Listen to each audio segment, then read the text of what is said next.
Hello and welcome to another video. My name is Yambaka Myangani, and in this video I'll be sharing with you where to go to find scholarships if you are in Canada, a Canadian student, international or regular. And yeah, let's get into it.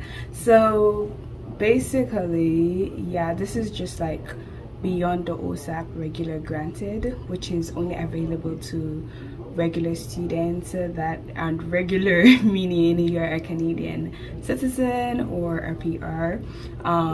If you're not, you kind of have to look for other resources to back up and build up your funding for university. And so I want to share with you some of the resources that I've come across. A lot of these formats, they are either a lot of them are actually like application based, so most of the type of application are usually essays for the scholarships.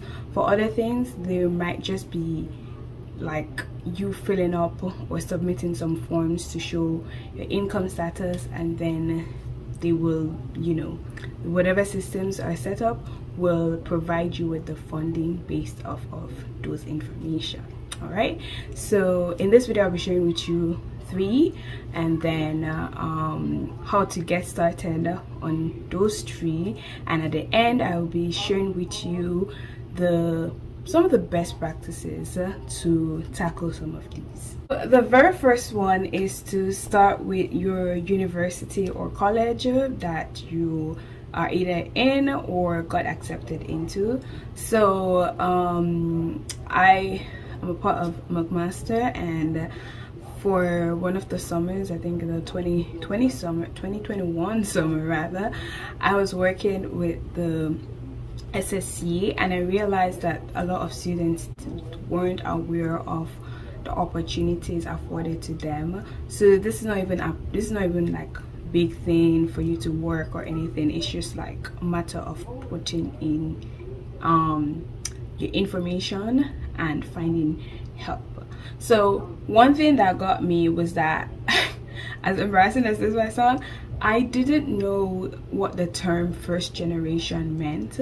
So all that I had in mind was that first generation referred to individuals that, I don't know, were the first in their family to go to university, like ever. So but what I found that it actually means is that it's if you're the first in like an immigrated family to get a post-secondary education thing in the country that you're in. So how did that affect me? My school had a place where you could like get scholarship or funding, and some of these things you have to put in your information, like your name, where you're from, your education background, and then something like, oh, I'm a first generation or whatever. So this info will help them to source the funding that is best afforded to you. So my school's own, McMaster's own, is called Award Spring. Other school might have such formats. Some might not. It might not be so and like straightforward. It might just be like you go to the office and get it. But the pro tip for this with checking with your university is to book a session with your academic counselor, or if you're an international student, the international office. Ask them, how can you access funding available to you? What ways can you access that? So definitely check your university, book an appointment, or call the office if they have like a specific office. Just keep on asking somebody until they can afford you some help.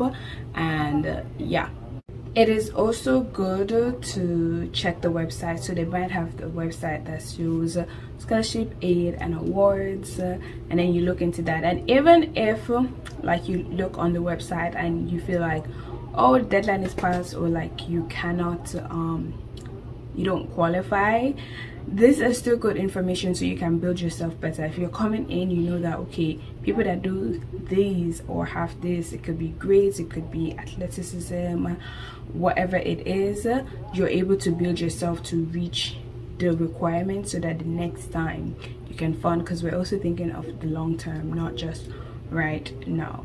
Okay, so yeah, that's it with like your personal university or school for but yeah, you can still look through this and not find any funding, which is why it's not good to check externally. So for external scholarships, the general, it's encompassed from businesses, big businesses, banks and stuff. Those ones are the most popular, like, you know, TD scholarship, RBC, CIBC. Just you to look is Wyconic. So this is a website, and you can subscribe to the email list. Yeah, the action step right here is to subscribe to the email list. All these links, I'll link them below, well, except your university, because you would know.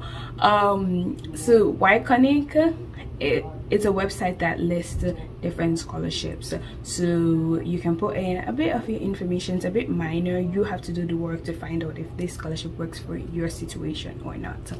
The third one is like Wyconic, is the Student Life Network, and it does the same thing of bringing about these different scholarships. This could be essays, this could be something like you shooting a video, a variety of. So these are 3 spaces online, or literal spaces, that you can go to access scholarships and funding. I hope these help us. So the best practices is to recognize that one, not to be afraid, like you have the capacity to get a chance at winning if you follow all the requirements, and to recognize that it does, like, you have to kind of make it a part of your life, or like a lifestyle. Like, it's not just one scholarship that you're gonna go to get. There's this website that describes it as they're actually encouraging people to do more scholarships and hold it in more regards than even work. So they were saying that if you work 15 hours, if you work like 20 hours a week, you get $15, but if you put in that same amount of hours to scholarship applications, you would get more.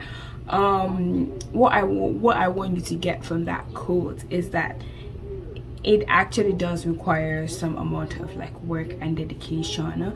You have to set like a goal that, okay, I want to submit 1 scholarship per week, or at least 2. The more you apply, the more you develop your skill to send in applications, and you know, improve to get winning scholarships, and also the more chances you provide yourself to get. And so I'm just saying this up front, so you have that mindset that even if you send in 10 and you don't get response, don't be discouraged. Continue on and you'll be able to get it. If you liked this video, please tell me so by liking, commenting. I could do a part 2. I could also, you know, share more tips and tricks on how to, you know, build up yourself and stuff. And also some of this funding, especially if you contact your school, they might not necessarily reflect to direct money that you will push to your fees.